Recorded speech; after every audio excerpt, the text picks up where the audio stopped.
Hey guys, welcome to another edition of Auditor Bits.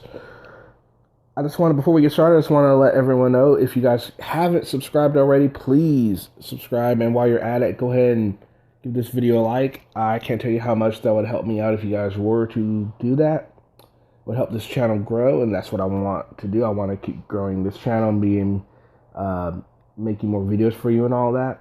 So today, we're going to start off like we do a lot of times, starting about Mr. Patrick Roth. We're going to find out if he has paid his fine or not, shall we? Here we are on the website, and it looks like he still owes $417.75 as of today at 12:15 p.m. He still could get it done today, but I don't think it's going to happen. There has been videos put up by him that are him begging for money. They have been subsequently taken down. From my understanding, there's 3, and each one was taken down. So he is trying to get money. What that money's for, who knows? He likes to beg for money anyway. There's been talk that he doesn't even want to pay the fines. That's up to him. They can catch up to him all they want. So next, what we're going to do is we're going to catch up with, I think, everybody's newest, most favorite auditor that everyone just can't seem to get enough of because he is just such a wonder, such a wonderment. Let's check him out. Of course, I'm talking about Auditing the USA.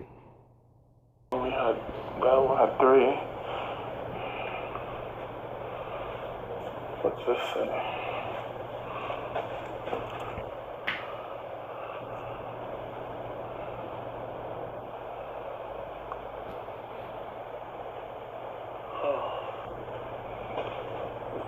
Nice little waiting lobby. Hello. Hi, I'm Sergeant Stevens. Nice to meet you. You're being audio video recorded. Yes. Nice to meet you. That's NY, I can see. Okay. So I was told by Shoreline PD that there's like a hazard warning on my record, and it's to alert all police that I'm a danger or a threat to them. And I just want to get more information about that and figure out what, because I was told that Seattle PD put it on there. They're the ones that put it on there, and they told me there's no control. They just stopped me. They stopped me because of that. So it's impeding on my life because I'm being pulled over for, I don't have to do anything. I'm just labeled as a threat. Well, you wouldn't be pulled over for having a hazard. It would be on there. If an officer were to stop you for some reason, it would just notify the officer. Right, but who has the power to just put information in a computer system and label people? That's you know what I mean? That's kind of... You must have had, and I don't know the circumstances, but you must have had contact with the police at some point. Somebody decided that maybe you were being violent on that occasion, and somebody decided that... But if I didn't receive charges, I didn't receive any type of criminal charges or whatever, I could understand if I was a criminal and I went to prison or jail, right? But nothing like that's happened. So it's you just type something in, put it in there, and I'm labeled. It's not right. Yeah, I don't know the circumstances. Sergeant, I'll give him the legal unit number so he can talk to the attorneys for the department. All right. Okay. So we'll give you a phone number. You can talk to the legal department. The legal department? Yeah, and they can maybe assist you with that. I don't know how you got a hazard report. But I don't know if the legal department's going to help me. I need to talk to the person that put that on my record. That See, I have no idea who it was. But it says on your system. You look at it, you can tell me, right? Just say I think that there's a hazard report that you've been maybe combative or something with police. Did you ever get arrested? No, I had never been arrested by CLPD, ever. Have you ever been arrested anywhere else? North, ever long years ago, more than... That may have been the agency that put the report. No, I'm told by Shoreline PD, it's Seattle PD that put it on there. I don't know the circumstances. They surrounded my car with about 4 different cops. I said, why is there 4 different police officers? Why did they pull you over, do you know? Well, they said that, they just told me there's a hazard warning on my record, and that, I said, why is there so many cops? And they're like, well, you're labeled as a threat to law enforcement. They wouldn't have pulled you over for that reason, though. You must have had like a traffic violation. Well, they tried to say that, of course, to justify their, but that wasn't the case. But you wouldn't know about the hazard unless they pulled you over and they ran your plate or something. Well, I had to call the sergeant and ask the sergeant why there's four police officers for one traffic stop. It doesn't make sense. It's a waste of taxpayers' funds. Well, they're another agency, just so you know. They're not Seattle PD insurance. Yeah, they're different. And if they want to respond with 4 officers to a hazard call, I mean, that's up to them. But you have to understand, like, it might seem normal to you, but this isn't normal. You don't. This is the phone number. Okay, thanks for doing that. So I wrote down her number, name. Okay. So this is the name of Rebecca. Is that Boatwright? If you call this number there, you can speak to somebody there. I don't have the power to remove anybody. It's not about removing, it's giving me the proper information to lead me to the right source where they input the information. So, like, if you could look on the system, I know you're... I don't know who the officer is, and I don't think there's any way to find out, for me to find out who the officer was that put you in the system. So, like, if I gave you my driver's license and you looked me up, you couldn't see I can see that there's a hazard report. And that's it? Yeah. Okay. That's really vague. I mean, that's... Well, and it would have information like what it was, like you're known to be violent. It doesn't say the source, like where they... Well, it would say like if you've been violent in the past with law enforcement, or if you've got a history of, crisis incidents, it might say something like that. But if you call them, they could maybe give you some more information. I don't have the power to remove you from the system if that's what you're kind of looking for. But you could talk to somebody in the legal department. Well, this is like lawyers, right? This is like, SPD attorneys or something? I believe so. I don't know if I need to speak to someone maybe downtown that can, Okay, and they might be able to direct you to somebody else if they're not able to, but I don't have the power. Nobody here at the precinct has the power. It just amazes me, like, something like that can be put on someone's record, but no one has any information about it. It's almost like, you know what I mean? Like, someone somewhere put it on. All right, so there you guys go. Mr. Auditing in the USA found out he had himself a hazard report done on him, which I don't think anybody that watched his videos is very surprised at that. The way he was acting, the way he was interacting with the police. Not really a surprise, I don't think, by anybody. He was apparently surprised by it, and he wanted to get to the bottom of it, which I can understand why someone has a hazard report on it. I mean, if he doesn't understand, and he tried to get to the bottom of it. Of course he didn't. I will try and keep everyone abreast to his progress on this. And of course you can always watch his progress too if you go ahead and watch his channel if you would like. I'll go ahead and link the video if you guys want to watch the full video. I didn't play the whole thing. So from there, we're going to move on. So Mr. Auditing USA felt he was targeted. So I thought that is a very nice segue into our next auditor.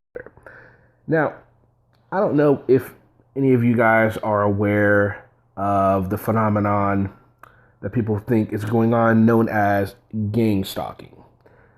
We're going to get into gangstalking, but basically they believe that the government is watching their every move because they've been labeled a, I guess, menace to society. For whatever reason, they believe they are targeted citizens.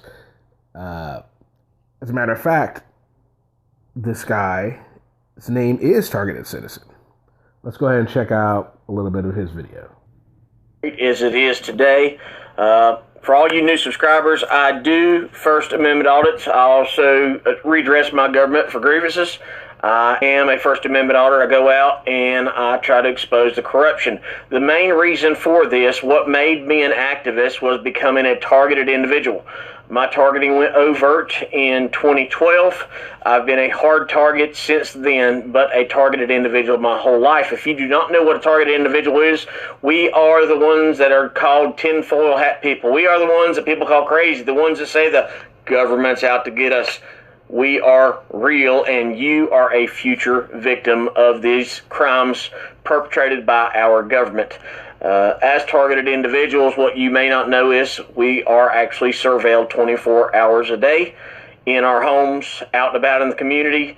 They have technology such as voice-to-skull technology. It means that we have voices. Some of us have voices in our head. Every targeted individuals program is different.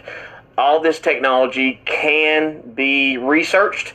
There are patents for all the technology. There are examples of all this technology out and about on the interwebs. I will be including a video that talks about Project Bluebeam and all the technology that is used on me personally, from the voice to skull to the holograms that have been shown to me, to even them simulating an earthquake around me. All these things are meant to control the mind and body, to push any political narrative needed. We can see in society today all these what you would call false flag shootings at schools. What's the best way to take away somebody's guns? Is have somebody go out and commit horrific gun crimes. That is, if you believe these gun crimes are actually happening. Many have been proven to be false. We know that President Obama enacted the NDAA, which says the government can lie to you and can stage events to change political views on certain subjects. All this is very well documented. Don't be lazy. Look it up. And if you are a little on the lazy side, you can look at the link in the description. I'll show the Project Bluebeam, which does discuss these things. But please, folks, even if you think it's a joke, look at the information I'm showing you. Not everybody is on drugs, and not everybody's crazy. I'm beginning to believe that mental illness itself is made from technology. There's Okay, guys, so what do you think? He seems to think that mental illnesses are made up. It's technology. So that's just a little glimpse into a targeted citizen, somebody that believes they are being gang stalked. Now, I would say that there are individuals that are followed by the government, a lot of them for good reason, maybe others for not so good reason, especially back in the day. There was probably a lot more going on back in the day than there is now, or maybe not. Maybe there's more going on now, but a lot of these people that think they're being targeted, I don't see why they would be targeted, you know what I mean? And there's a lot. You guys can look up gang stalking on the internet, and a lot of stuff comes up. I'm going to be doing a more detailed video on gang stalking at some point. Not sure when, but I'll definitely be doing that because this is an interesting subject matter, and I want to do a little bit of research on it just for fun. So that's Targeted Citizen. I'll go ahead and link to that video as well, and you can take a look at all of the information he wants to give and make a decision for yourself.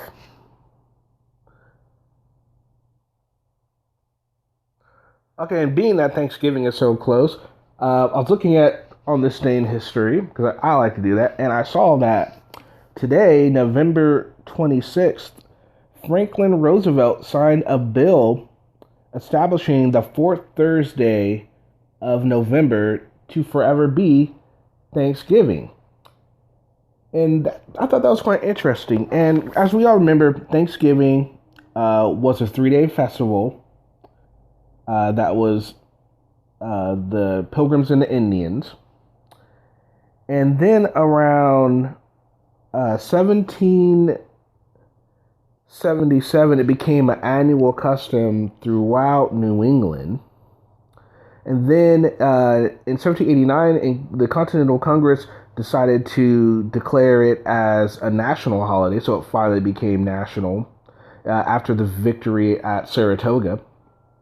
And then George Washington, our very first president, also later on that year, proclaimed Thanksgiving on November 26th, so today. So back in the day, if we were in the beginning times of our country, today would be Thanksgiving. So happy Thanksgiving, I guess, if we create a time machine and go back. That would be kind of cool, right? And then later on, President Lincoln, Abraham Lincoln, went on and actually proclaimed the last Thursday in November for Thanksgiving as well. So Lincoln, we can thank Lincoln for establishing the Thanksgiving holiday as we know it today. And an interesting thing about Roosevelt, the reason he signed a bill in is because between 1939 and 1941, Roosevelt decided to make, the third Thursday of each month in those years to be Thanksgiving. And it was an unpopular decision. People were like, "Oh, what are you doing? We can't mess with buckle tradition." And he got some flack for that. So when all of a sudden he said, "All right, fine." So he signed a bill, and so now it can't be changed. It's official. There we go. It's in with the laws. So I thought that would be interesting to talk about a little bit. So we can either discuss Thanksgiving, or we can discuss what you guys think about the targeted citizen, or if you want, let me know also what you think about our good friend Auditing the USA and his fight to find out why he has a hazard report. Let me know in the comment section what you guys think. Also, please don't forget to like, share, subscribe. Really help me out. I'd appreciate that very much. And I hope you guys have a great day. Just try and stay warm because it's chilly here today. All right, guys.